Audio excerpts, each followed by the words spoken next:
How fast can a child learn a musical instrument compared to an adult? How fast can they learn a second or third language? They learn fast, right? Because why? How many people you hear a song and it'll take you back to when you were a child? Raise your hand. How many people it's not a song, but maybe it's a fragrance or a food that will take you back decades? Because information combined with emotion became a long-term memory, right? Because we're not logical, we're what? We don't do things logically all the time. We do things what? Emotionally, right? Because we're not logical, we're biological. Everyone wants to write this down. All learning is state dependent. That the emotional state that you feel when you're learning something gets anchored to the learning. Does that make sense? By the way, what was the state that you felt back in school? Bored, and the other half of the class is like confused, right? Now, on a scale of 0 to 10, what's boredom? 0. Anything times 0 becomes what? 0, and that's why a lot of people don't remember what they learned. It's the emotional state. Does that make sense? We said that children are the fastest learners, right? That they have this curiosity and they play all the time. Now, it's been shown in science, the research, by playing more actually creates neurogenesis and neuroplasticity. Like Einstein didn't have a bigger brain than anyone here, but in certain areas of his brain, he had highly connectedness. He did these thought experiments where he would put himself in these brainwave states, specifically theta state. That's the state that you're in when you shower. That's the theta state. That's a relaxed state of creativity. You're inspired, you come up with new ideas, new things come out of you, right? And so he had more connections in certain areas. And so you could promote that by playing more. We live in an age where it's not your muscle power, it's more your mind power. The faster you can learn, certainly the faster you can earn, but not just financially, in all the areas of your life. I remember recently, I got to introduce two of my modern day superheroes. It was Stan Lee. And we're going to dinner. I remember asking Stan, I was like, I have to know, you've created all these incredible superheroes. Who's your favorite? And he looks at me without a blink, he's like, Iron Man. And then he's like, Jim, who's your favorite superhero? I was like, Spider-Man. And without a pause, he says, with great power comes... The opposite is also true. With great responsibility comes great power.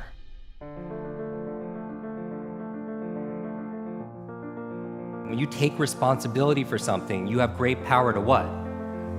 To change things, to transform things, to make things better. You want to build a physical muscle, you give it what? Nutrition. Same thing with your mental muscles. Information combined with emotion becomes a long-term memory, right? The state that you learn something in, the mood and the feelings that you learn something in gets attached to what you want to learn. I'm going to give you 6 keys to learn anything faster. You can write these down. I want you to remember, be fast. Be fast. 6 keys to learn any subject or skill faster. So the B in be fast stands for believe. Because if you believe you can or believe you can't, either way, what?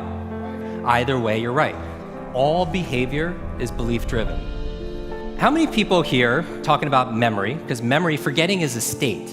A lot of people say, oh, I have a bad memory, right? They always think I have memory, or I have focus, or I don't have focus, or I have creativity, I don't have creativity. I want you to scrap that. Creativity is not something you have, it's something you do. Memory is not something you have, it's something you do. There's no such thing as a good or bad memory. There's just a trained memory and an untrained memory. Your brain is like a supercomputer, and your self-talk is a program it will run. So if you tell yourself you're not good at remembering names, you will not remember the name of the next person you meet because you programmed your supercomputer not to. Your mind is always eavesdropping on your self-talk. And so the challenge here is this: too much information, too little time. The amount of information is doubling at dizzying speed, but how we learn it, how we remember it, has that changed at all? Your brain cycles through different brain waves. Beta is when you're most awake, delta is when you're asleep, theta is right above delta. That's the state of creativity we talked about. Like in between theta and beta, when you're most awake, is a state called alpha. Right? It's a state you go in when you meditate, state you go into when you do deep breathing, state you're also in when you watch television. Alpha state is a great state to learn in though. So how do you keep your brain active? So smart devices could be extremely convenient. I'll give you a third villain: digital dementia. This is the idea that we're outsourcing our brains to our smart devices. We're so reliant on our smartphones that our smartphones are making us stupid. It's convenient. I don't want to memorize 500 phone numbers, but we've lost the ability to memorize one. There is no learning without remembering. So B is believe. Believe you can, believe you can. Now the E, I'm gonna go through these really fast, is exercise. Exercise. And what I mean by this is I mean physical exercise. Because your brain, the primary function of your brain is to control your movement. As your body moves, your brain grooves. If you want to learn any subject or skill faster, the F is to forget. Forget. A lot of people don't learn faster because they feel like they know it already, right? So you want to forget about anything else than what you're learning here, temporarily. The A in fast stands for active. You take notes, you ask questions, you participate in it. The S in fast stands for state, that all learning is state dependent. All learning is state dependent. I never want to learn in a bored state, right? Most people, like when they read, they're in a bored state. People wonder why they don't remember what they read. So control your state. Finally, the T in fast and B fast stands for teach. You learn with the intention of teaching it to somebody else.